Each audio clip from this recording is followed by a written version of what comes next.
Pumpkin Day number 2. I'm going to do chicken with pumpkin and red onion. I'm going to say at the outset, if I was cooking this, and my recipe will say it, you want to use bone-in, skin-on chicken because it's just going to taste better. But my daughter doesn't like bones or skin, so I'm making mine with boneless, skinless fillets. So there's 8 large chicken thighs in here.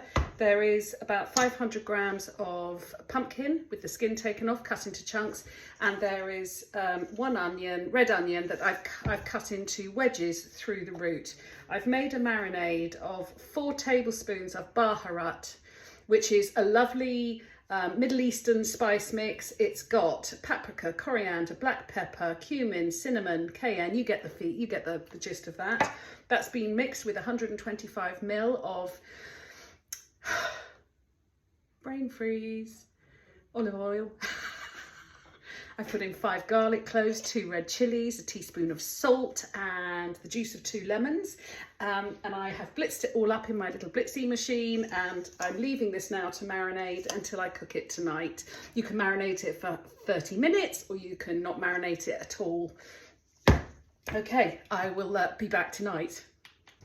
I've lost my little camera clicker.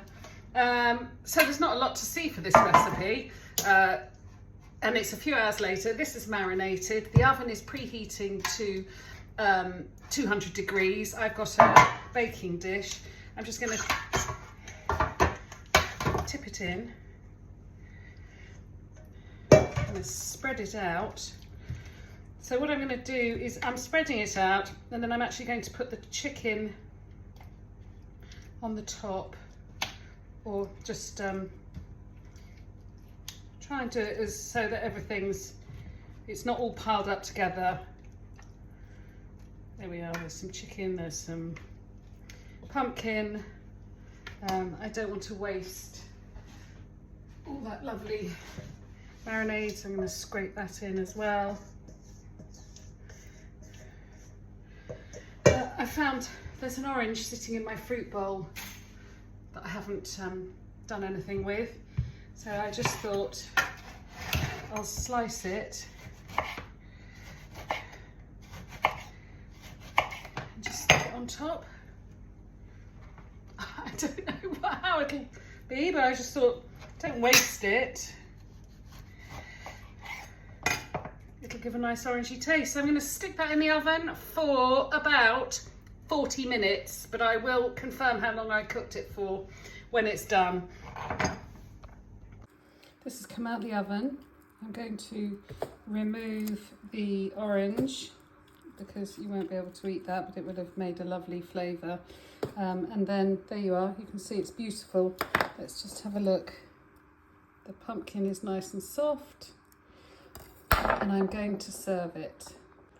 And now I'm going to finish it with, I've got the time of year that I've still got beautiful fresh herbs growing outside, and it'll just be one big frost and they'll be gone. So this is parsley and mint. Now I'm sprinkling with spring onions. Delicious. I'm serving it now. You can see I've got this lovely, it's a mixture of couscous and bulgur wheat. The recipe for that is on my website. Actually, no, it's not couscous. It's orzo. I was going to do couscous, but when I smelt it, it smelt a bit stale, and in fact, it was from 2022. So I put that in the bin. So we're having bulgur wheat and orzo. And let me just grab a big serving spoon. I think you've seen this. It's just been finished with all the lovely stuff. And I'm going to put it on a plate, and that's it. I'm not going to film anymore because the lighting's really bad.